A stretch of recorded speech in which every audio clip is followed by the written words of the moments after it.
Hello and welcome back to another one of my FPL videos. I of course am the FPL Train, and in this video we're going to be going through a wildcard team ahead of game week 35. Why is that? Well, of course this is a massive game week.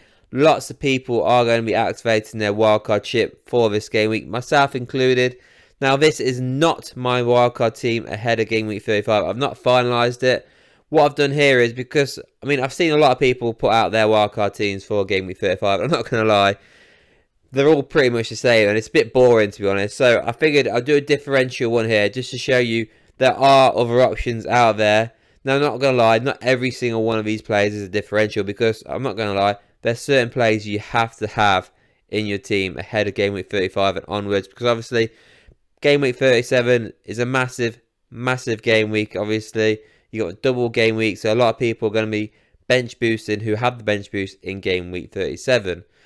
Anyways, let's go through it then. So you can see the goalkeepers already. I've gone for Onana and Petrovic as the two goalkeepers. Now, you might think it's weird because I've got Onana as a starting goalkeeper ahead of Petrovic, who has obviously the double game week, whereas Onana only has a single game week. The reason being is, look, so far, obviously Man United haven't played their game week 34 fixture against Sheffield United at home, but it's going to be interesting to see how they do, because it's Sheffield United at home, which is a nice fixture, and then they've got Burnley at home in the game week 35. So it's a single game week, but it is against one of the worst teams in the league in Burnley. They are going to play the worst team against Sheffield United tonight, so it'll be interesting to see how they get on there. But there is a decent, chance that they're going to keep a clean sheet, should I say, against Burnley. Look, I'm not confident, but there's a better chance, I think, than them keeping a clean sheet than Chelsea do. So obviously, Petrovic, he's got a double game week against Aston Villa at Villa Park, and then they're at home to Spurs. Now, you could say, well, it's double game week, you've got to have him in goal. Did anybody watch that game last night against Arsenal? Chelsea were horrendous, man. They were absolutely shocking. Honestly, I think Pochettino's been awful with them this season. When you compare him to, obviously, Ten Hag, the amount of flack Ten Hag gets compared to him is unreal. The amount of kiss arting the pundits are doing to him is unreal right now, because that was absolutely humiliating last night, that 5-0 battering, and it was a battering that they got by Arsenal. And the fact is they've got Aston Villa and Spurs, I don't see them keeping a single clean sheet in either one of those games. I can see them conceding 3 goals in both those games, so what's that? 0, maybe even -1 overall, so there's no point, well, I feel like there's no point at all even having him in your starting lineup. He's more of the lines of hold him on your bench until game week 37 if you're at the bench boost, or if you want to start him for that fixture, because he does have Forest and Brighton. They are both away games, but they're a bit better than what they've got in game week 35, whereas Onana in game week 37 does also have a double against Arsenal and Newcastle, both at Old Trafford, but they are a lot harder. So if you don't have the bench boost, then you can start Petrovic instead of Onana. But of course, when you do have the bench boost, you can activate it, and then at least you got 2 double game week goalkeepers for that game week. But for me, if I was choosing, I'd definitely start Onana ahead of Petrovic, even though Man United's defence is literally just as bad. But the fact that they're playing Burnley, I generally do think they've got a better chance of getting more points than Petrovic, should I say, does when he's got the double game week.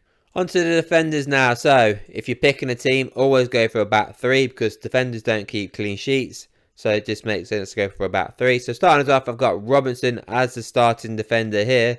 You might think it's a bit crazy because, well, he ain't got a double game week at all from now to the end of the season. But look, defenders don't keep clean sheets. So you could argue going for double game week, because what's the point if they're not keeping clean sheets? Especially when they've got tougher fixtures as well, like your Spurs players and your Chelsea players. So Robinson, he's got Crystal Palace in 35, Brentford in 36, Man City 37, Luton 38.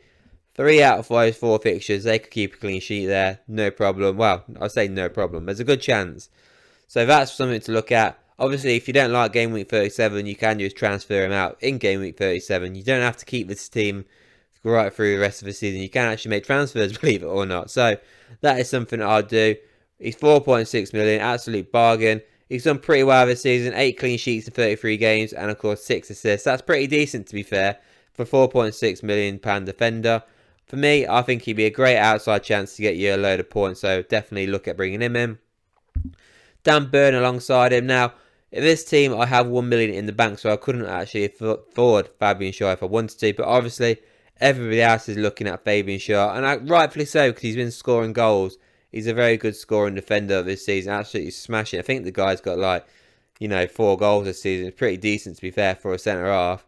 But Dan Burn, he's £1 million cheaper, well, £1.1 million cheaper at 4.5 million. He's got Sheffield United at home, then Burnley away. I mean, those are the 2 best fixtures to have from now to the end of the season. Then he's got double game week in 37 against Brighton and Man United, who are both awful, and Brentford last game of the season. So it's a good end to the season for Newcastle, to be fair. So I feel like you've got to have one guy in that team. He's definitely going to be starting. He's dirt cheap. Makes sense to go for him. Ruben Diaz, if you're looking at Man City players, obviously they've got the double game week in 37. So you want to have, ideally, 3 Man City players. You could argue going for Ederson, but I remember last season I had Ederson and he subbed him off. Well, he didn't sub him off. He didn't start him for 1 game. And I'll never forget what Pep Guardiola said. He said he was tired. He plays in goal, for God's sake. So I'm never going for Ederson in goal for a double game week ever again. But I'll go for Ruben Diaz. Highly chance he will start all these games. We'll see how he gets on. Well, see how Man City get on for the rest of the season. Because if they've won the league before game week 38, then I wouldn't have him in my team. Because Pep's just going to rotate like hell. So I'd get rid of my Man City assets for game week 38. But if that isn't the case, then yeah, Ruben Diaz will start all his games. Because obviously there's no Champions League football as well. So that's something to look at as well. So yeah, decent fixtures from now to the end of the season for Man City. Like I said, game week 37 is a double game week. And don't be surprised if they win all these games for the rest of the season.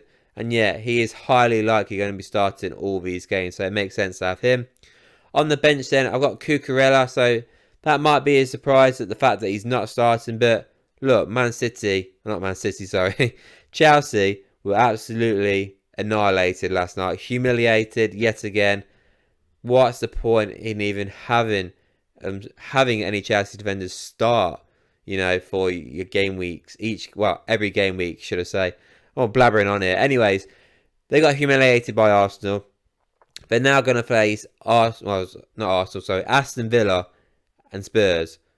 They're not keeping clean sheets in either of those games, so just completely blank those 2 off. And then look at 36, 37. 37 is obviously double game week. It's a lot better than Nottingham Forest and Brighton. I mean, they're both away, but it's better. So I'd have Cucurella because he's been starting. I think he started now the last 4 game weeks for Chelsea. So that is something to look at. I know people have been saying Gusto, but Gusto just gets injured all the time. He seems so weak. So Cucurella looks like probably the only shout that you got really to go for. I mean, don't be fooled by that though. He could easily get dropped. So it's not easy to choose a Chelsea asset. But the one I'd go for, should I say, is Cucurella. And then finally, that leaves obviously Gabriel. I mean, you've got to have Gabriel in your team. You've got to have, an Arsenal defender in your team just because, they've got the best, defence in the league. Yes, their fixtures aren't exactly easy. That's why, for example, I've got him on the bench here against Spurs. Game week 37 is not easy against Man United, but between that, Bournemouth and Everton at home, they're going for the league. So don't be surprised if they keep clean sheets in all 4 of these games. But obviously, it's a big game in game week 35 for Arsenal. Derby game against Spurs. So for now, I'd have him on the bench. On to the midfielders then. So starting us off, obviously we've got Cole Palmer on here. I said at the start of the video, some of these guys won't be differentials, and this is clearly going to be one of them. He's a must-have in your team. Yes, Chelsea are absolutely shocking at the back, conceding goals left, right and centre. But this guy is an absolute machine. Imagine if Chelsea didn't sign this guy. They'd probably be battling relegation from where it's going. So yeah, 20 goals, 10 assists this season is absolutely unreal. He's still only 6.2 million, so he's an absolute bargain still. Obviously, he's got double game week in 35. Yes, he missed game week 34 due to illness, not injury. So I expect him back for the double game week. And obviously, double game week in 37 as well. So definitely a must-have in your team. So for sure, Palmer's 100% going to be in there. And 100% he's in my team for my wildcard team. Anyways, so alongside him, Mbeumo. Now this guy, he was an absolute machine at the start of the season. He then gets injured. He's come back, he's started, and he just continued really from where he left off. I thought maybe there'd be possibly a drop in form, you never know. But no, that hasn't been the case. He's been Absolutely unreal. I mean, yes, he did disappoint, obviously, against Sheffield United. You expected a lot more. But, he's just played Luton, got 2 assists in that game. Obviously, he had a storming performance as well against Aston Villa, got the goal. And now you look at the rest of the season for him. He's got Everton away. Can he score? Absolutely. Fulham at home. Can he score? Absolutely. Bournemouth away. Can he score? Absolutely. And exactly the same with Newcastle at home. So no double game weeks for him. But, nobody's really focused on him. Understandably, I guess, because everybody's focused on the double game weeks. But just because you got double game weeks doesn't mean it's a guaranteed pointer. They could blank both games. This guy could easily score in every game from now to the end of the season. So, again, bargain 6.8 million. And he's somebody you've got to really look at, because I can guarantee he will go under the radar yet again. So Anthony Gordon's in this team. Now, I was going to put an Arsenal midfielder in, because obviously there is no Arsenal midfielders in. I was looking at possibly getting Odegaard in this team. Somebody like that, because obviously he's in hot form right now. But then I looked at Newcastle's fixtures. Game week 35 is Sheffield United at home. Anthony Gordon is unbelievable at St James's Park this season. The worst team in the league. You've got to have Anthony Gordon going against them. So for sure, he's in there. Then he's got Burnley away. Beautiful fixture there. Double game week in 37. Against the likes of Brighton of so many injuries. Man United just love conceding shots. And finally, it's Brentford. You can't not have Anthony Gordon in your team. I can't believe quite a few people don't have him in their team. So, I mean, some people do, but a lot of people haven't. And yeah, Sheffield United at home, you've got to have Gordon in your team. Son's also in there, so again, another guy who's not a differential. You've got to have him in. Look, you might notice as well, but I don't have a second Spurs midfielder. I didn't have a Spurs defender because, Udogie's out injured for the rest of the season. Pedro Porro is currently, got an illness right now, so for sure I could go for Pedro Porro on my team, but you might notice James Maddison is not in this team. James Maddison has been shocking since he's come back. I'm not going to lie. It's gone under the radar because he's English and we like to ignore it, but he's been damn right awful. He's not had a decent game since game week 28, I think it was, against Aston Villa, where he got the goal. But since then, bland, absolutely bland. Comes off early as well. It's not what I want, to be honest. Richarlison's injured, so he's not going to be playing. So who else is there? I mean, you could argue, should I say, going for maybe a Brennan Johnson, But even then, it's double game weeks, Arsenal and Chelsea. Not easy. Then they've got, Liverpool in 36. That ain't great. They've got to get double game week in 37, but one of them's Man City. Yes, game week 38 is nice against Sheffield United, but that is why I've only got one Spurs midfielder. And I've gone for Son. He's their best player. He's their captain. He's their penalty taker. Makes perfect sense. So Son's in there. And then finally, I went for Kevin De Bruyne for my Man City player because everybody's going for Phil Foden. Look, I get it. He's been unreal this season. Got, 14 goals and 7 assists this season. I think that's probably his best return this season, where obviously Kevin De Bruyne not so good. Obviously, he's had injuries. He's only got the 3 goals and 6 assists for the season, and he does cost a bit more. But everybody's going for Phil Foden, so there is a good chance that maybe, all it has to take is De Bruyne has to outscore him to the end of the season. He's done it before. He's absolutely smashed it. You only think a couple of game weeks ago against the likes of Crystal Palace, he got those 18 points, 2 goals and assists. Absolutely crushed it in that game. That's all it takes. All De Bruyne has to do is to do one of those, and you're laughing. The fixtures from now to the end of the season pretty decent, to be fair. Double game week in 37. That is why I've gone for De Bruyne in this team. Everyone's looking at Foden. Why not go for De Bruyne?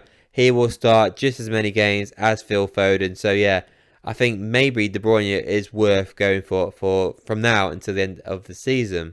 And finally then, that leaves us onto the strikers. So Isak, another player who's, not really differential. Everybody's bringing him in. And look, I've been saying it about Gordon. I'll say against Isak. Sheffield United at home. Burnley away in the next 2 fixtures. You can't ignore that. And Isak's been in hot form recently, so you've got to have him. Double game week 37 as well, and obviously a nice fixture in 38. So Isak for me is definitely got to be in your team. I've got Haaland on the bench as well, which is something to note. Obviously, you're probably thinking, why would you have him on the bench? I mean, he's got, you know, slight injury at the moment. We don't know how he's going to get on, obviously, against Nottingham Forest. You know, we'll see. But, you know, you've got to have Erling Haaland in your team, you know, because game 37 is double game week. And the fixtures 35, 36 aren't too bad against Forest and Wolves.